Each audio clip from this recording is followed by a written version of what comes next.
Okay, let's get started. We'll continue from where we were last time. So just recall, we have a reversible ergodic Markov process. PT is its semigroup generator. L is its generator. And we said last time, we discussed this theorem that the Poincare inequality is that the variance is bounded by C times the Dirichlet form. This is true if and only if the variance exponentially decays. The initial variance, the exponential, this thing, and this constant is the rate, which is if and only if the Dirichlet form of the push forward of the function decays exponentially, uh, and then two other variants of the same statement. But effectively, these are sort of the key three statements, and today we are going to actually prove this. We already discussed what this means last time, so I don't want to repeat it. I'm just going to start with the proof of the statement today, unless you have any questions on the meaning of this statement. So mu is the invariant measure. Correct. Mu is the invariant measure, the stationary distribution. PT is the push forward.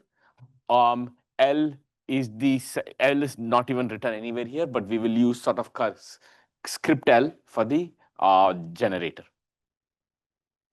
So this statement here, go back here. This thing here is the variance of the push forward of F. The variance computed with respect to the invariant measure. So the first statement has nothing to do with mixing.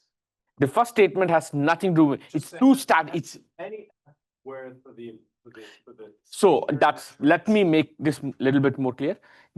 For all F in this form. So this statement is not an F by F statement. I should have written this a little more carefully. Yeah. It's saying if I have some invariant measure that just has small variance, so that the variance. Well, there not just an invariant measure. Remember, this implicitly assumes a Markov process because the definition of this is F, comma the. Okay, that was my question. That's right. Where is the Markov process coming in was his question. The Dirichlet form implicitly has a in fact, when you write the expression out, there's a Markov process buried inside it. It is the generator of that appears here. Okay. Yes.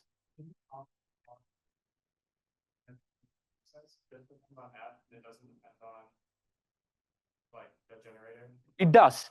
It depends on the gradient of F. The generator is a different. What does a generator of an OU process? That's what I think that's related to my question of like how are we controlling the variance of F and getting something? Okay. So the Dirichlet form. What is the Dirichlet for an OU process? This is the Dirichlet form. Okay. And so let's go back to I think the previous notes where actually we derived. Oh, thanks.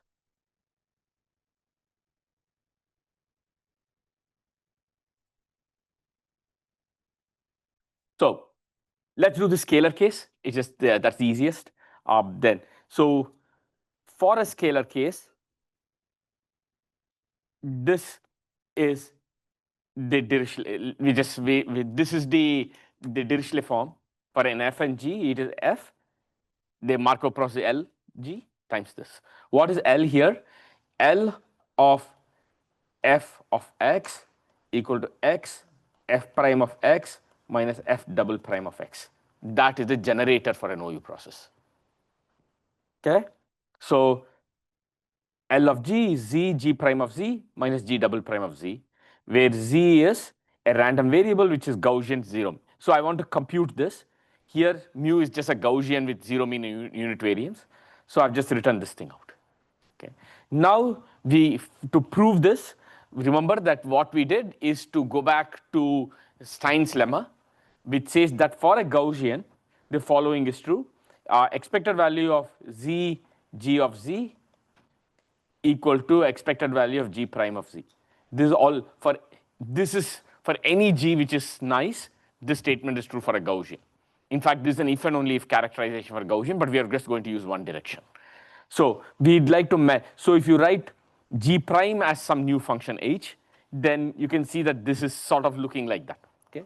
Now I'm going to skip the algebraic manipulations here, but you start from this and use the Stein's lemma then what you're going to get is you can write this thing as in expectation equal to expected value of f prime times g prime.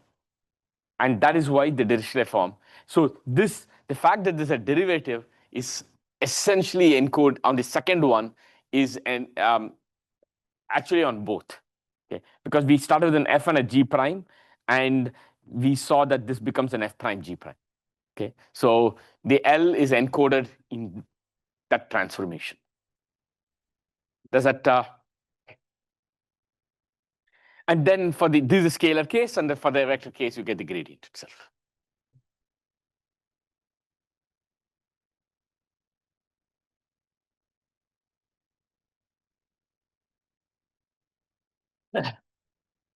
Yes.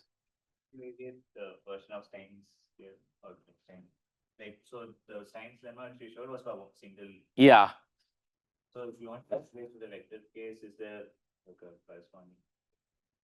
Yes, there is. I don't remember it. Well, we know actually, correction. We have the following statement. We saw that for any Markov process, if I have a mu and an L, then the expected value of mu, the characterization of the generator is that the expected value of L f of z, where z is from the distribution mu is 0. So that's real. So for one direction, now you're asking whether this if and only if always. Is that what you're asking? Or at least for what we need, that's all. Yeah. That's all is needed. Okay. So we are using essentially that to get all the other versions.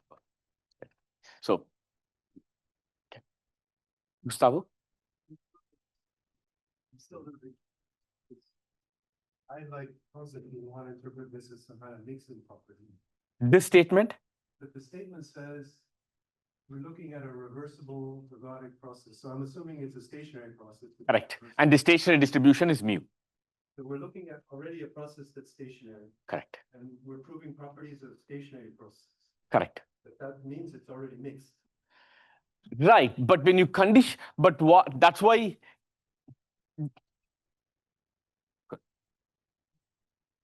Good. Let's get back. Just because I start from the initial condition being stationary distribution, HT of S, the push forward, is condition on x0 equal to x. So at that point, it doesn't matter whether it started from a stationary distribution or not. I've conditioned on this.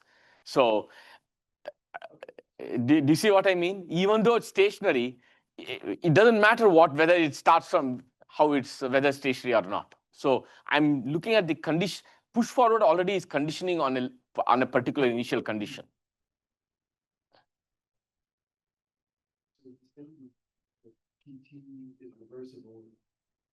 Is useful for algebra. It's useful in the fact that I'm going to use it to say PT of FG equal to F PT of G and things like that with respect to the mu inner product. But this way, the push forward variance is not equal to so in particular, so let's go through this once more. So I have a function f. The following is always true. Expected value of f of xt equal to expected value of f of x0 because I've started with the stationary distribution. And it's this is true.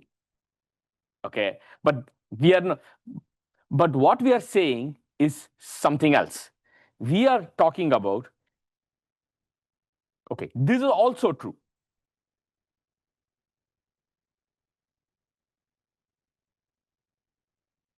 Sorry, let me write it in.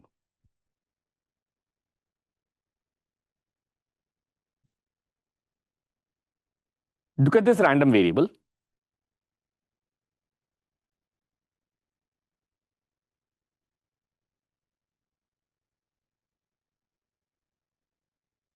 This is also true because of stationarity. Okay, fine. But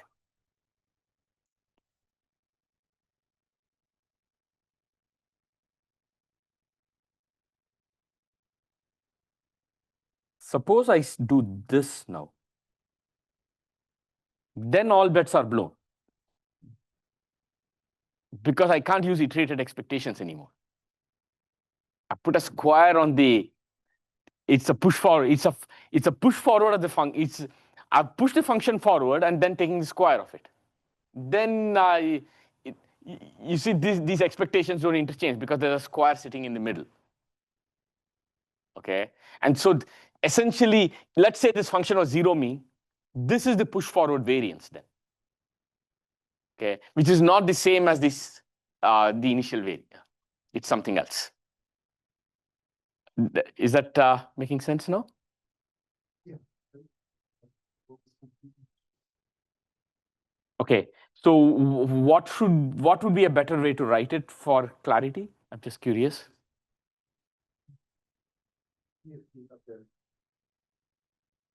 You say PFT be a reversible ergodic Markov process. Mm-hmm. PFT is a push forward distribution. Yeah, so we are using the language in this that a Markov process is characterized by its semigroup.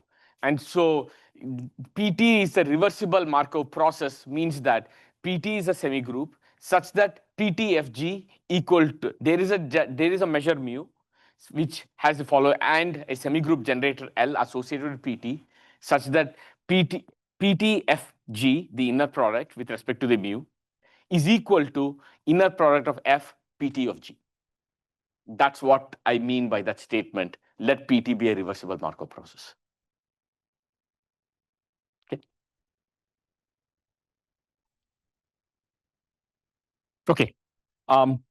So we are going to show the equivalence of these 5 statements. Now we are going to prove this, and we'll see what exactly is going on here.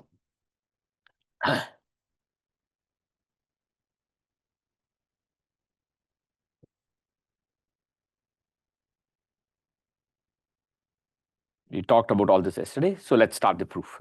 So I'm going to, because we have 5 different statements, I'll always have hopefully I've not missed it anywhere. I have an insert always of what the 5 statements are, and whenever I'm trying to prove anything, I will write only those parts of the statements, just so that we can track what we are doing. Okay. So this is the proof structure is this.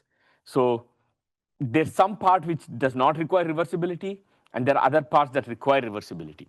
First, let's go through this meta diagram to make sure that every equivalence is covered. We start from 3, we can go to 1, and then we need to go back from 1 to 3. Let us see whether somewhere I have gotten that. I need to go back from 1 to 3. I can go from 1 to 2, from 2 to 3, and therefore I've got back from 1 to 3. Okay, so the reversibility is used in some places and somewhere else. If you track any pair in this graph, you will see that I can go between any 2 things. Okay, so proving this collection of statements shows the equivalence of those 5 statements. Okay. So first we will prove this set of equivalences, and then we will prove these results. Before we prove any of these things, there are 2 key lemmas which essentially imply many of these results. And they're straightforward, but they're, I think, very important. So we have 2 objects, which is the variance and the Dirichlet form. And you could ask, what is the relation between these 2? It's just that the Dirichlet form is a derivative of the variance, okay, time derivative of the variance, the first statement. Meaning, look at d by dt of the variance of PT of f. That is equal to minus 2 times the Dirichlet form of PT of f. So that's the first statement. So again, what is variance of any function? So here's in this insert, variance of g is g of z whole square minus expected value of g of z the whole square, where z is sampled from the distribution mean. That's the definition of variance of a function. Which means this variance is equal to, whenever I say the E of g of z square in our notation here is nothing but mu of g square. That's the way we would write this. This is just another notation for writing the same thing. Okay. So this is mu of PT of f square minus mu of PT of f the whole square. But mu of PT of f is just mu of f. because of iterated expectation. This is what when we discussed with Gustavo just a few minutes back, that's what we saw. Okay. So just for because mu of PT of f is just expected value of f of xt given x0. And then you can use iterated expectations to collapse these two expectations together to get f of xt, expected value of f of xt. And f of xt is the same as f of expected in expectation is the same as expected value f of x0 because of stationarity. And so that's why this is just mu of f. Is that good? Okay. And okay. So now let's do calculus on this. This is just mu of f. So when I take a derivative of this, this goes away. Okay, because there's no time dependence anymore. Let's do the derivative on this. Derivative of this is 2 times, because whenever I see this mu of something, it's just an expectation, so I can push the derivative inside. It's a linear operator. So it is nothing but 2 times this times derivative of that. Just chain rule. Okay. But remember Kolmogorov's forward equation. It said that d by dt of pt of f equal to L of pt of f equal to pt of L of f. This is what we saw in the forward equation a couple of classes back. So we will replace this by L of pt of f. But that's the definition of Dirichlet form, because Dirichlet form is of f and g is or just f and f is f L of f. That's the Dirichlet form for any function. So this L, this is my function g, this is my function g, this 2 pops out, and because the Dirichlet form had a negative, you have to put a negative. So it's a very straightforward proof. I mean, once all this notation is set up. So it just basically says that the derivative of the variance is the Dirichlet form. Okay. So, and as a corollary, this says the Dirichlet form is indeed non-negative. Why? Because recall that the variance, the push-forward variance was decreasing in time. That's what we proved last time. Because the whole intuition is as you move forward, it's smoothing the function more and more, so its variance is coming down. So the push-forward variance is coming down. So this thing, derivative is less than or equal to 0. Okay. So if this is less than or equal to 0, then this is equal to -2 of the energy, which means that the Dirichlet form must be greater than or equal to 0 all the time. Okay.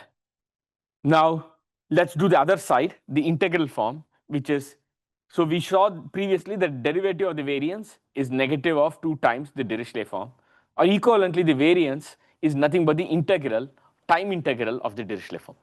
Okay, this is the other side. This is just fundamental theorem of calculus, and let's do this. So first, if it's ergodic, pt of f converges to a constant mu of f as t tends to infinity. Okay. Which means that the variance of pt of f goes to 0 as t tends to infinity.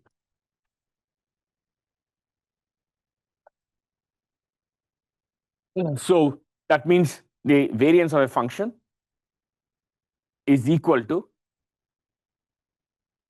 variance mu of p0, which is the identity operator of this function, minus 0. I can just write it that way. And this other 0, I can write it as the variance of the final, the mu of p infinity of f, which is just mu of f. Okay. And so now we can now use fundamental theorem of calculus. This is nothing but the integral from this difference is nothing but the integral 0 to infinity of the negative of d by dt of the variance of pt of f dt. And we now know that the derivative of the variance is minus from just lemma 1, negative of 2 times the Dirichlet form, and there we have it. That's all. So this is useful because I think, yes, the proofs are straightforward, but it tells us what really the Dirichlet form is. It's just derivative of the push-forward variance. Okay, and yeah. So now let's prove these statements. First, 2 to 4 and 3 to 5 are immediate. Let's look at what these statements are. 2 to 4 is immediate because 2 says the variance is decreasing exponentially and the initial condition being the initial variance. 4 is saying there exists some constant. Well, of course, this constant is this function. So there's nothing special. And same, 2 implies 5 immediately because the Dirichlet form is decreasing exponentially with the initial condition being the original Dirichlet form, and that is this constant. So these two are trivially true. Let's go to 3 implies 1. Okay, so this is saying, suppose that the Dirichlet form is decreasing exponentially, then indeed the Poincare inequality holds. Okay, so this is one of the key statements because it's actually relating something about rate of convergence with the relation between variance and the Dirichlet form.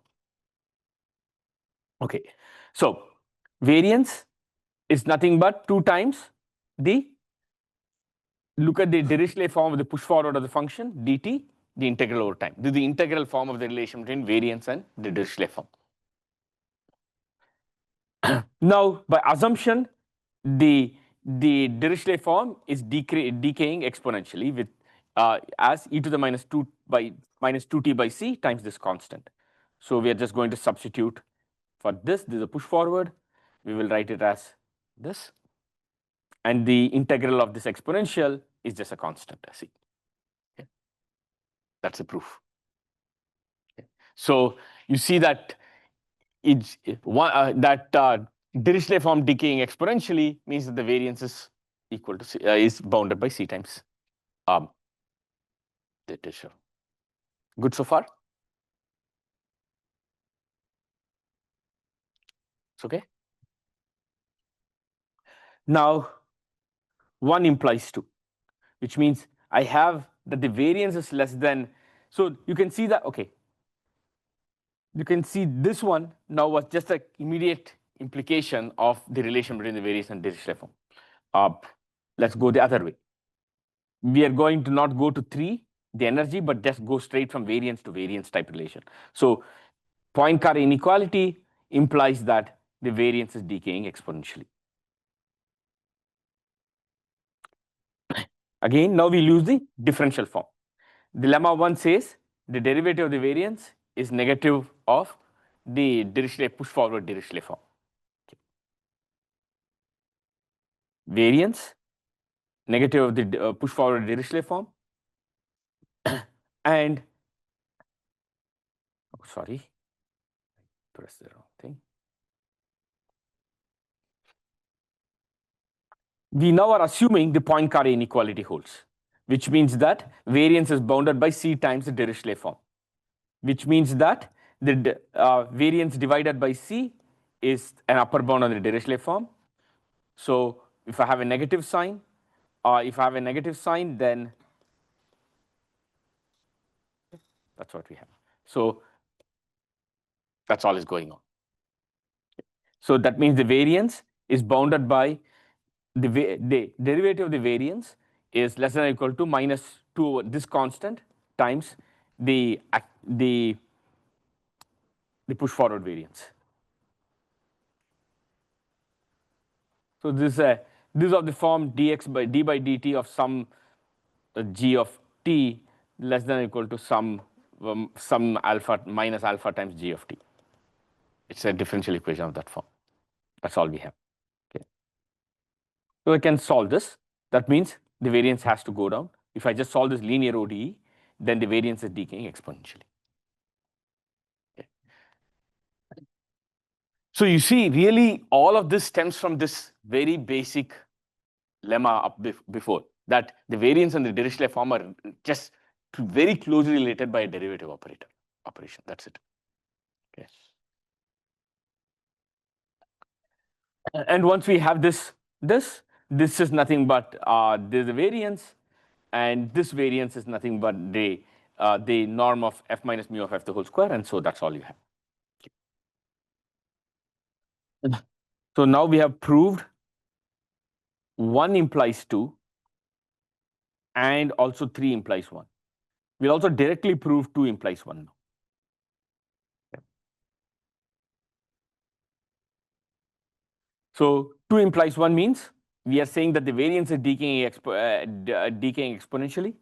This should imply that the variance is less than or equal to, this implies that the Poincare inequality holds, which is the variance is bounded by C times the Dirichlet form.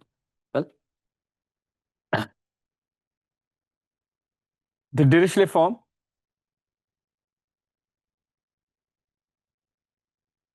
is the same as limit t tends to 0 of the push forward of the Dirichlet form. Because pt as t tends to 0 is just an identity function. So it's just the Dirichlet form of f comma f. Now, this is nothing but the derivative of the variance. That it's a negative of the negative 2 times the derivative. The derivative of the variance is negative 2 times this. So I had to get a negative sign here. So what is d by dt? D by dt is of pt of f is where limit h tends to 0. T is fixed, remember here. T plus h of f minus t of f divided by h. Now we'll exchange these limits. So in this side, t is, there is no denominator t, so I can just take the limit t goes to 0, and this will just be p of h, and this will be just p0. P of 0 is just identity. So this will just variance of f. This is just this is negative of variance of p of p h of f by h, limit h tends to 0. Okay. Now we have got this. What's the assumption here? We are assuming here that variance is decaying exponentially. That's the assumption for this statement. We are assuming variance is decaying exponentially, and we want to prove the Poincare inequality. So if the variance is decaying exponentially, that means this must be the initial variance times a move forward in time by h steps. So e to the h by h is time, e to the minus h by c times the initial variance. And so we can pull the initial variance out. So it is 1 minus this, e to the h by c by h, and this is some limit we can calculate. It's just 2 by c.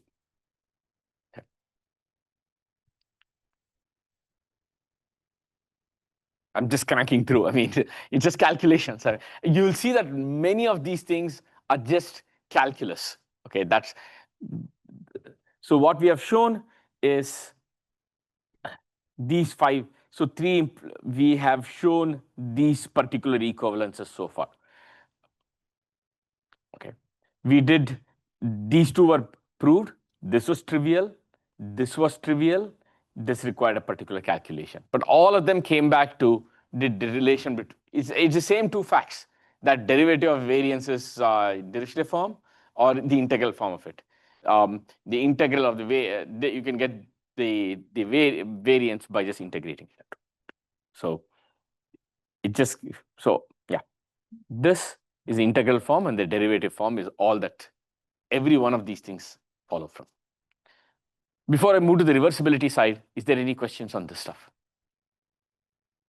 Okay. The limit 1 by c or 2 by c? Can I go further down? Further down? So I'm just going down. Give me a second. Yeah. There should be.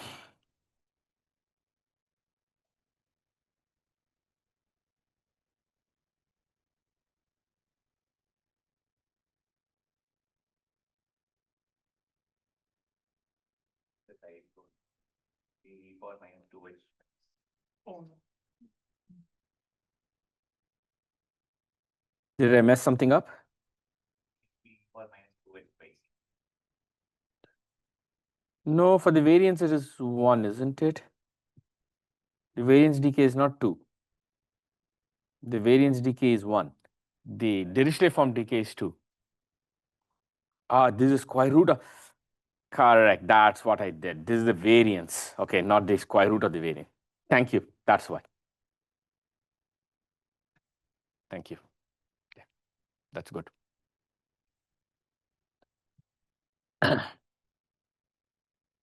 Good.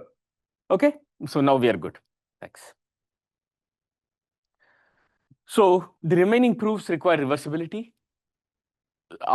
So to do that, we are going to use some properties of convexity of this, the log of the variance of the push forward and the log of the Dirichlet form of the push forward. We are going to argue that both of these are convex in T. So the proof is that reversibility means PTFG is FPT of G.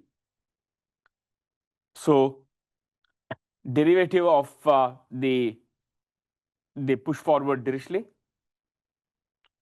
this is d by dt. The definition of this is negative of pt of f, comma L pt of f mu. Okay, that's the definition of this. So I've just stuck that in here. Now we need to take the time derivative of this.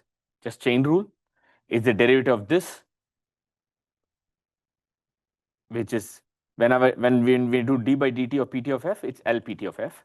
So we get L pt of f times this plus this times derivative of that. So I can take the derivative, get it all the way inside. So I'll get an L square pt of f. But this L square, I can make it as L. I can push one of these L's on this side because they're reversible. Okay. So this means this LPT of f, LPT of f. This is also LPT of f and LPT of f, which means I get two LPT of f. That's what you get. Okay. So you got the first derivative. Similarly, it's very similar steps. You can get the second derivative of log variance. I didn't go through all the mechanics of this particular calculation. You'll get something like this divided by the variance. You'll get the Dirichlet square divided by variance square.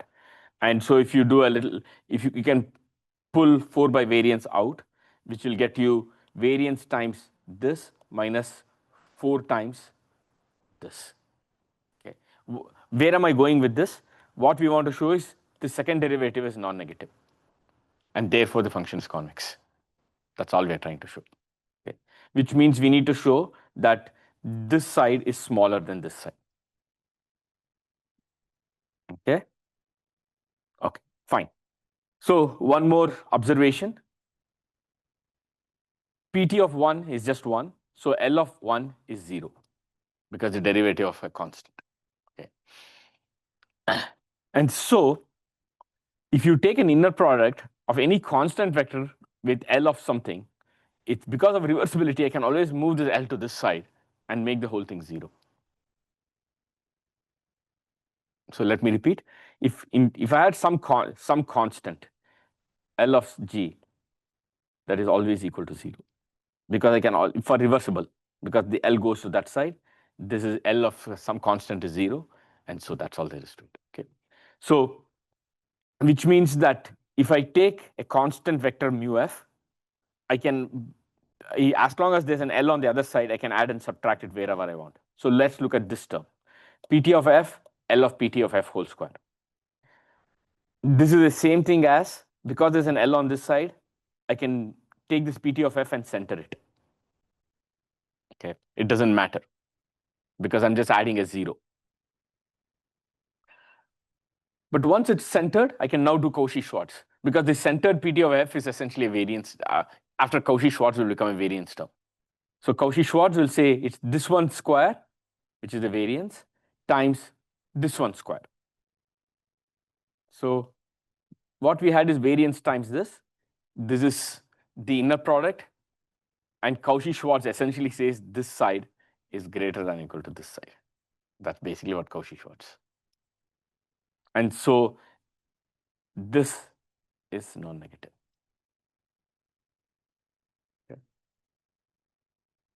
Okay. So that means log variance of push forward is convex in time. And similarly, very similar calculations for log of the Dirichlet form is also convex in time. The second statement, which I'll not prove, which is believable, is the following. So suppose G is this is a property of convex function. G is a convex function, and G of t is, say, bounded above by some constant minus bt, then in fact this constant must be g of 0. Okay. You can check this is true. Okay. I'm not going to get into the details of this, but if you're interested, you can read the book or you can prove this yourself. Okay. So I just need these properties, and now we are going to prove the other chain, the rest of the thing. So let's start from 2 implies 3, because that's sort of a interesting one.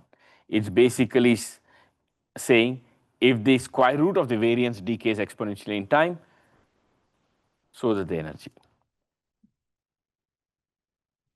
Okay. So it's cute. We know that the second derivative of log variance is non-negative. That's what we proved, and therefore the derivative of log variance is increasing in time. Okay. Which means that now what do we know about the derivative of the log variance?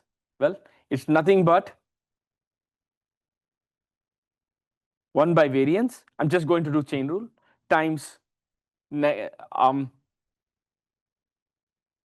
we did this calculation just a little bit while back. Remember what that the derivative of the variance is the negative 2 times the Dirichlet form. So that's all we are just putting those two statements together. So derivative of log variance, 1 by variance times derivative of variance, which is negative 2 times the energy Dirichlet.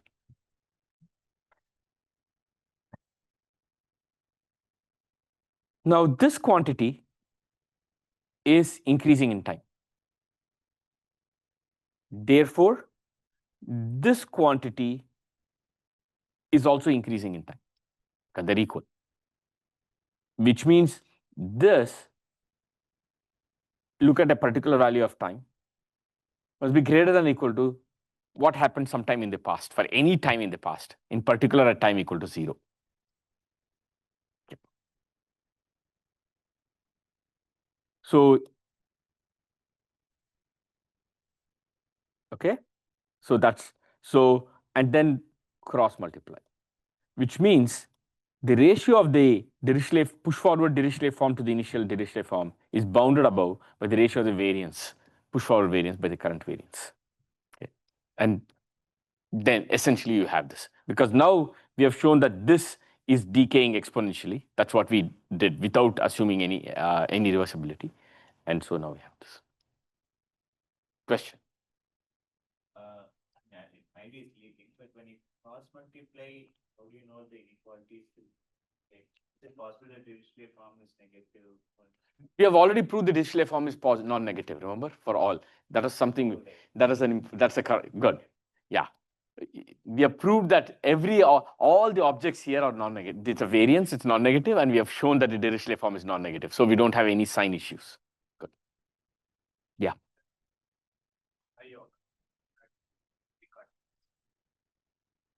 Lemma 5.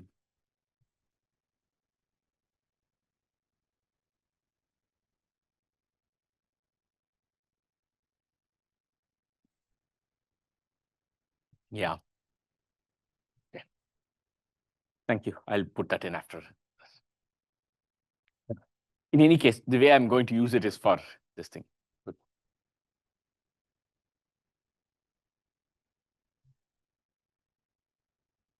Okay. So, okay. So now we have proved that so far we have gotten these two are equivalent to each other. What is left is to show 4 implies 2 and 5 implies 3. Okay. What are these statements? If there exists a constant such that it decays, that constant must be the initial condition. And this essentially, it essentially follows from that lemma 5. That's where that lemma 5 is. This thing. So let's do that. 4 implies 2, that the variance is decaying exponentially, or the actually square root of the variance. Even though I keep saying variance, it's really the square root of the variance. So suppose the square root of the variance is decaying exponentially with some constant. That constant is the initial square root of variance. Okay. Why? because let's look at this. We know this is true. It's decaying exponentially. If I take logs on both sides, then log of the variance. Sorry,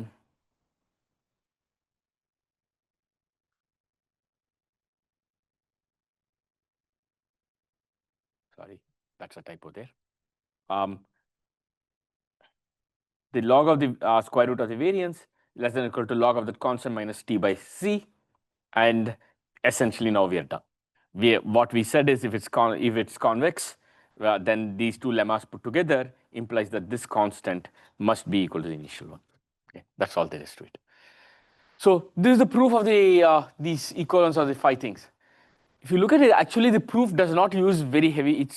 It's essentially calculus. That's basically it. If you sort of step, of course, you could argue anything is just linear algebra and calculus. I guess Constantine will argue that, but yeah. But it's fairly, it's very parsable. It's not some fancy gymnastics that's going on here to get these proofs going. But we built up the notation. The key things which we use is the Kolmogorov forward equation in this whole business. That what happens when you sort of look at the that d by dt of the push forward is L of push forward. That's really the key thing of how to characterize L. And then the rest was sort of using reversibility properties and just calculus on top of it. Okay, good. So we have proved the Poincare inequality. So now at least we have so the use of that is the following. If somehow we can prove the Poincare inequality, then we have got exponential decay. We have got in the variance or in the Dirichlet form. Okay, that's the but it's not clear how you would prove the Poincare inequality if I'm given a new problem. So you had to show somehow that this C. So I give you a Markov process. So just zooming out a little bit, our goal is the following. I give you a Markov process explicitly. In this case, the Langevin dynamics. Okay, and I'm asking you, what is its convergence rate? So this machinery so far has said, well, it is going to be exponentially fast at some constant c, and that constant c can be derived by deriving a Poincare inequality. If you look at, for that particular Markov process, you characterize its stationary distribution and compute its variance, compute its Dirichlet form, look at the ratio, whatever that constant that pops up is going to be your rate of convergence. So the goal is to sort of find the Poincare inequality for a particular problem. So we have pushed the problem from this dynamics to the static property. Okay, but nevertheless, we still don't have a machinery to sort of show the derive the Poincare inequality if I give you a Markov process. So that's the next piece, which is the Bakri-Emery criterion. Is this clear? I mean, sort of the roadmap of how this is going through? Do you see the key point as linking? So like if a dynamical process is ergodic, roughly it means that time averages are equal to space averages. So it's linking kind of variation and depth to variation in time. Is this a way of, can we think of this as quantifying that relationship? Because that's what I see. All of these are basically either telling us how something changes when you change time, or like variance mu of f has nothing to do with time.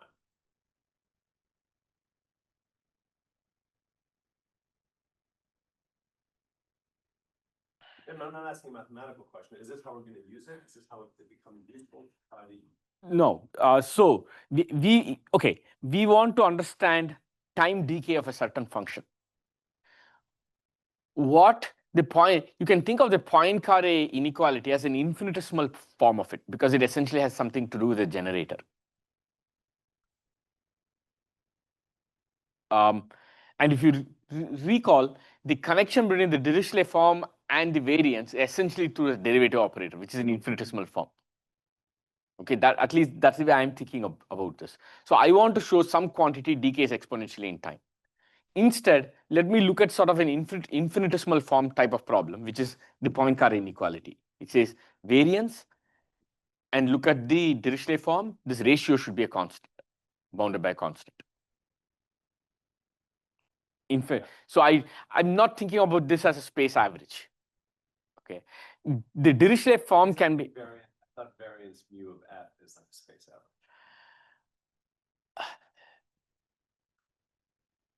Okay, I don't. Yeah, maybe I can chat about this. I'm not sure what you're getting at in this particular thing. So yeah. So, but maybe somewhat different from the question you actually asked. But we have gotten to this infinitesimal form. But even that, it's not clear how to show. How do you show that a Poincare? What is the point? Does a Poincare inequality? If I give you a Markov process, meaning I give you a generator L and I give you a stationary distribution, then how are you going to verify whether the Poincare inequality holds for that? Okay, that is not. It's not clear how you're going to go about doing that. Okay. So yeah, for the OU process, we can explicitly do this kind of stuff. But in more generally, what do you do? Okay. So the next piece is to actually come up with a criterion which is easier to test to check whether the Poincare inequality holds. And that's what the Bakri-Emery criterion is. So this is from, actually it's from Ramon Van Handel's homework problems. It's actually a set of homework problems that this thing is developed through. And there are like people who have discussed this online. There's a set of very nice notes discussing it, and I've borrowed heavily on all that stuff. Here are the links. So to summarize what the particular equation we care about is this particular Markov process, which is there is a density function pi star of x, which is of the form e to the minus v of x normalized by z. So I've used z in different contexts. My apologies. Here z is not a random variable. It is just the normalizing constant. Okay. Yeah. So, and this function v, we are going to assume is rho strongly convex. Okay. In which case, here, the Langevin dynamic is this particular Markov process. You're doing grad log pi star of x is the drift function. The diffusion coefficient is always square root 2. This is the dynamic we are studying in RD. What we want to, we are going to go show that the Poincare inequality holds with this constant C of the Poincare inequality equal to 1 over rho. That's what we are going to show. If we show this, then you see that this Markov process converges exponentially fast as e to the minus rho times t. Okay, and that if this rho happens to have no dimension dependence, it's a strong convexity question. It's about the strong convexity parameter of that particular function v. Then you're done. You've shown that the variance at least decays exponentially fast in time, independent of dimension. Okay. We can ask for stronger things next, and that's what the log Sobolev inequality will go to. But already you've gotten is at least some particular moment going down exponentially fast. Gustavo, does this give a little bit more clarity on this? Because you were saying last time it was somewhat vague. Okay. Thank you. So the goal then is to show this. That's the end goal of this line. Okay. So the key construction for this particular line is something called the Carre-Duchamp operator and the iterated Carre-Duchamp operators. Okay. And this will allow us to, quote unquote, in an algebraic way, check whether the Poincare inequality holds. So what are these things? Okay. So just as before, we have a Markov process. PT is a semigroup. L is its generator. Mu is its invariant measure. This operator, the Carre-Duchamp, for a pair of functions f and g is defined as the following. It's L of fg minus flg minus glf divided by 2. Let us see where this intuition is coming from. Okay. If d was a derivative operator, we know that derivative of fg is d of f times g plus f times dg. So that means this difference must be equal to 0, or half times this difference equal to 0 for derivative. It's a linear operator. So if you look at this is basically saying I will put L instead of D and see whether this is true. This is not true for L. It is something else. Okay, and so you can think of this quote unquote as a quadratic correction to this problem. So you can think of this as a linear approximation to this, and there's a correction to that. So that's what the Carre is. Okay, there is the word comes from sort of some history of electrostatics, Coulombic potential and stuff. But you can read about. There's a lot of history about this. I think I referred to this blog last time, Jalil Shafai. There's a lot of history about these operators. It's a fun read. I'd encourage you to look at it if you want to learn more about where this word comes from and the history of this. But here, I've just defined an operator. And note that this depends on the L of the Markov process, the semigroup generator on Markov process. It turns out, for the OU process, this is just the gradient of f whole square. So it's the inside of the cell, okay? And in fact, for any Langevin process, this function is nothing but just grad f square. Okay? We'll prove this actually later. I'm just putting this heads up so that you know what this object looks like. Okay. In fact, given this, if you recall, what we had for the Langevin was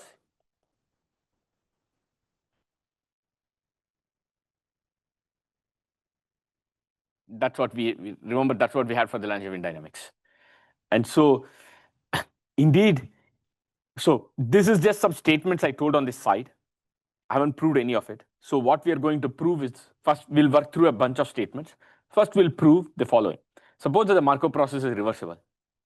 Okay, then the Dirichlet form and the Carre-Duchamp are related by the following. It is the Dirichlet form is nothing but the average of the Carre-Duchamp over there with respect to the distribution. That's all it is. Okay. The proof is the following. The Dirichlet form is negative of f, LF with mu, which is the same thing. This inner product is the same thing as the integral f, LF, d mu. That can be written as, there's a minus sign there, minus of mu of f, LF.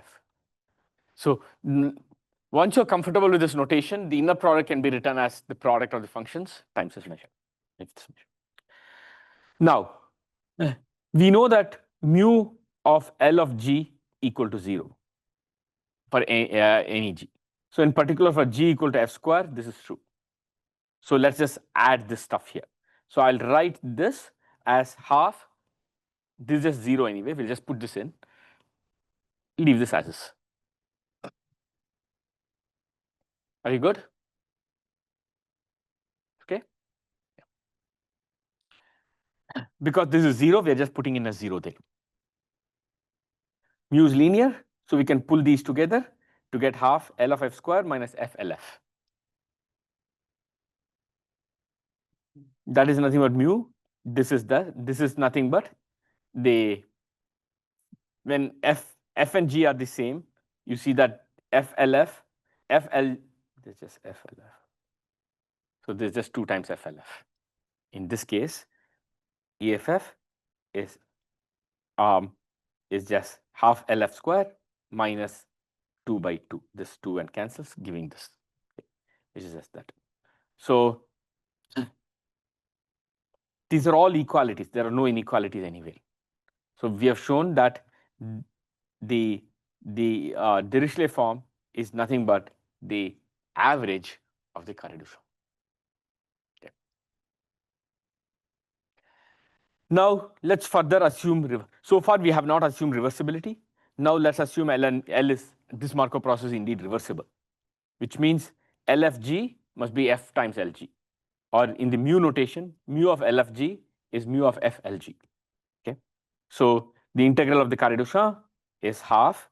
So we are going to write this as LFG by definition minus FLG minus LFG. Okay, half of this whole thing. That's what this is. So that's what is substituted here, LFG, FLG, LFG. This integral is just mu. It's linear, so it just distributes across these three terms. The half pops out. Okay, so you get mu of LFG, mu of FLG, mu of LFG. But mu of LFG is 0 because mu of L of anything is 0.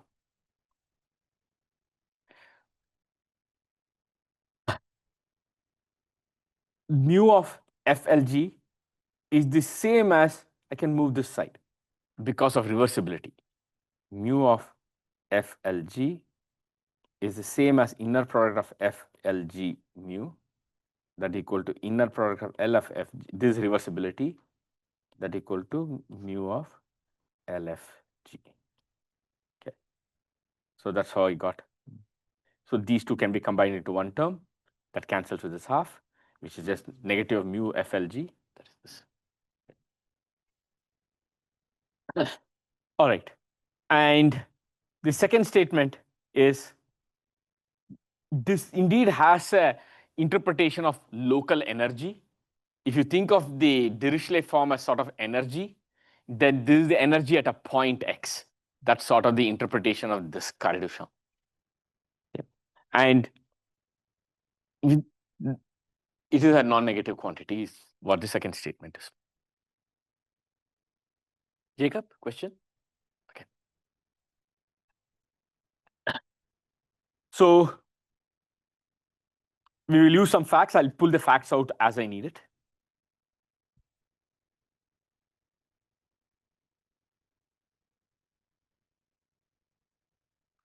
So L of F square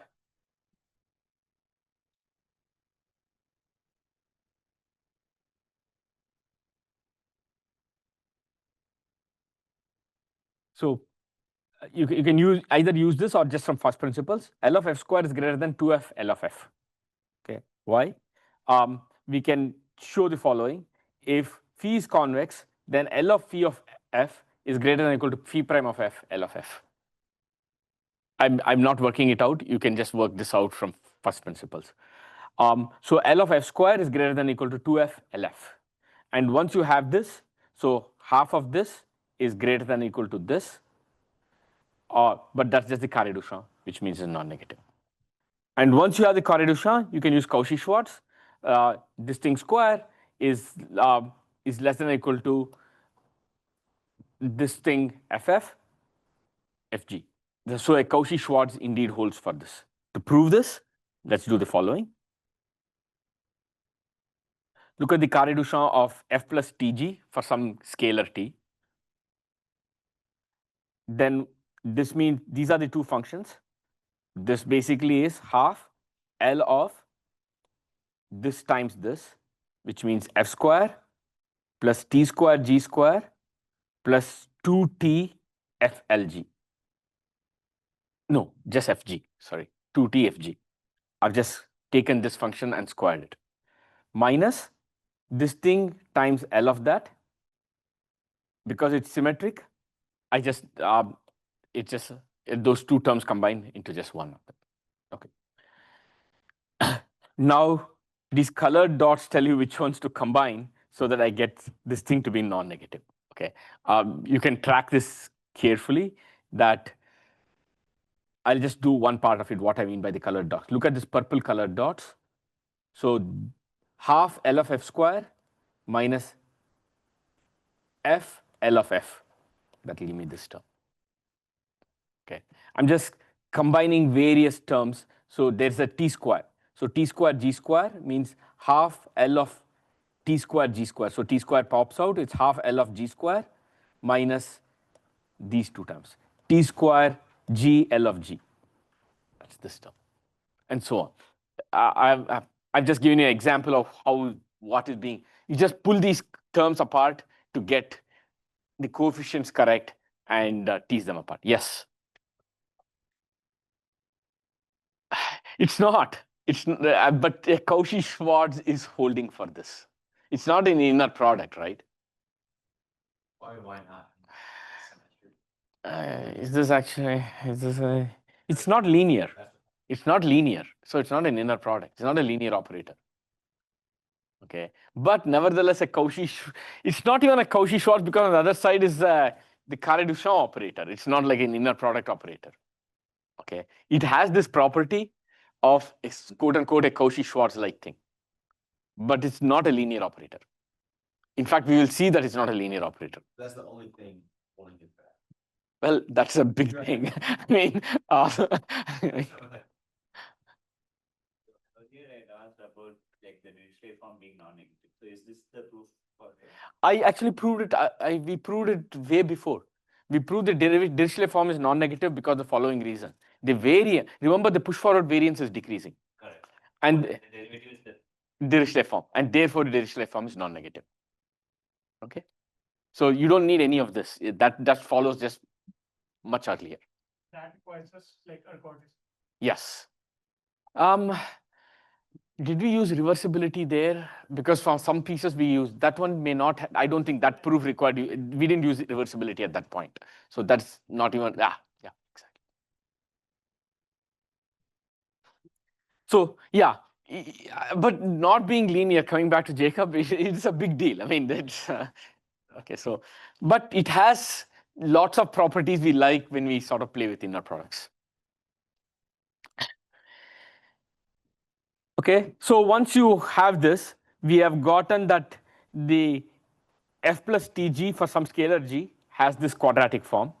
And so you can write it, because it's a quadratic equation and the Carre-Duchamp is non-negative, therefore I can look at the discriminant of this quadratic equation in T and say that b square minus 4ac is less than or equal to 0, which basically gives me quote unquote the Cauchy-Schwarz. Okay, so that's the proof.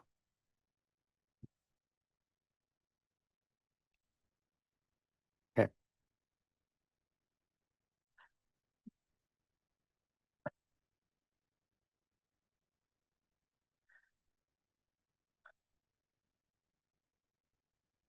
So now let's go back to the Poincare inequality. The Poincare inequality said the variance in steady state. Okay, it basically said variance less than or equal to some c times the Dirichlet form. But variance can be thought of as quote unquote the steady state push forward p infinity, right? Because I can always write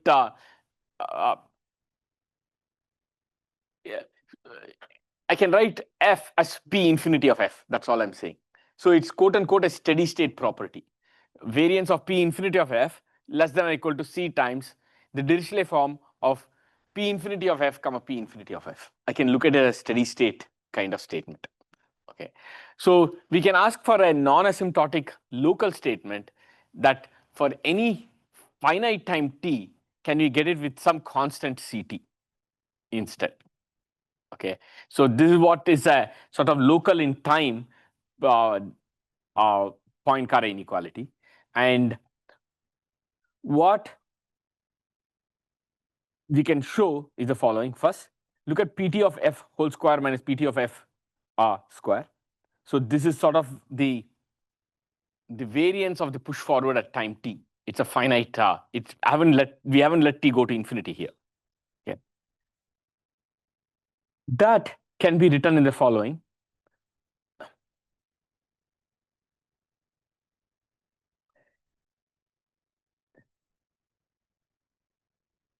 The interpretation of the Carre-Duchamp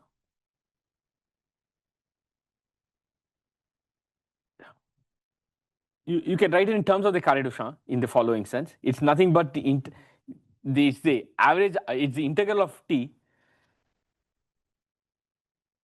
push forward t minus s, the rest of the s inside. So if it's linear, all this can be pulled and pulled out. But these are not linear. So it's the fact that this operator is sitting in the middle is critical. Okay, so look at the push forward up to time s of this function.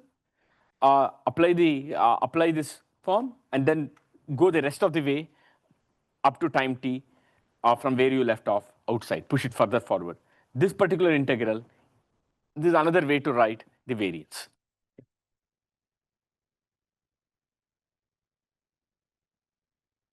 So so where am I going to go with all this? Okay. What we are going, these are crucial lemmas to prove. I'm going to give a heads up and then come back to it, because otherwise you will be left floating with just some algebra. I'll come back to that algebra in a minute. Okay. Suppose such a statement is true. Why is that statement important? Because it leads to sort of the central thing of this piece, which is a Bakri-Emery criterion. The Bakri-Emery criterion says the following. We want to prove a local Poincare inequality. In fact, we want to prove the Poincare inequality. The local, I don't really care about the local version. I care about a global version. Meaning, let t equal to infinity. That's the version I care about for any of the earlier stuff. Okay. When t equal to infinity, let's put infinity in equation 3 and see what happens. When t quote unquote infinity, then p infinity of this is just p infinity is just this itself.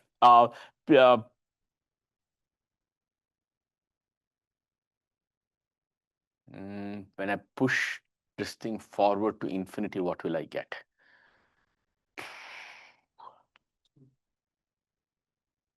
I'll just get variance of f. We'll do that separately. So this will just go to variance of f. Okay. This one will just go to, as t goes to infinity, this exponent goes away. This just goes to c. And as t goes, no, this will get to something. This will go to the Dirichlet form of f. Sorry, it will not go to the variance of f. When I push t to infinity, this is just going to go to the Dirichlet form of f. This will just go to the variance of f. Okay. In which case, this is what we want. This is our standard Poincare inequality. Okay. So starting from this, we can get the Poincare inequality.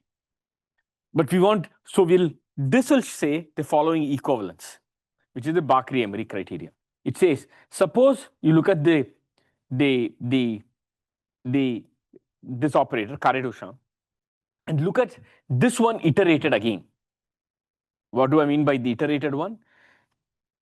L of gamma fg minus gamma of flg minus gamma of lfg. It's exactly the same different definition iterated once more.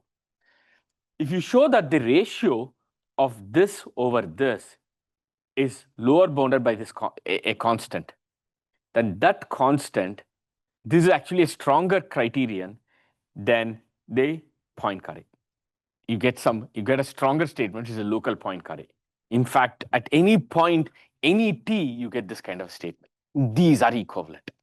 Okay. Give me 1 minute. Or you have a question on this? Where did I write that?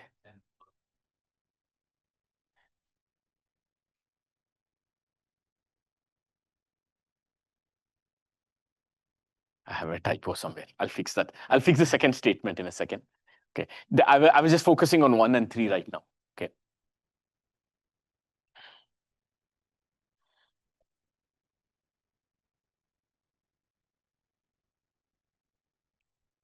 Good question. I have a typo somewhere and I can't off the top what I've written. Yeah, maybe it's not PT, maybe some gamma. Okay. I'll go back and see. It's clearly a typo. I just don't remember what it is. Okay. But I right now just want to focus on 1 and 3. 3 is what we want, because then it connects to everything we saw previously. Because that's finally, the 3 will effectively imply that we have the variance decaying exponentially. This gives me a method to actually verify 3, which is if I can show 1. It's not clear 1 is easier to show, but 1 can be explicitly computed. Meaning that's going to be, we will spend some time in next class showing 1 explicitly. Let me go down beyond all these proofs here. So suppose that a function is strongly convex. and that's the exponent in the distribution. Then for that, we can actually explicitly compute gamma, gamma 2, L, all these kinds of things. We can actually explicitly work out all these things. This is just algebra, okay? Because these are some operators we have defined as L working on itself more and more and more. So we can check all these kinds of things and see if the Bakri-Emery criterion holds. And if that does hold, then it implies the local Poincare, which implies the Poincare, which implies the fast mixing. So this is essentially the proof of showing that that we are going to get dimension-independent mixing for. Say why is that easier to compute this than just like variance of F or the Dirichlet form of F? So because the Dirichlet form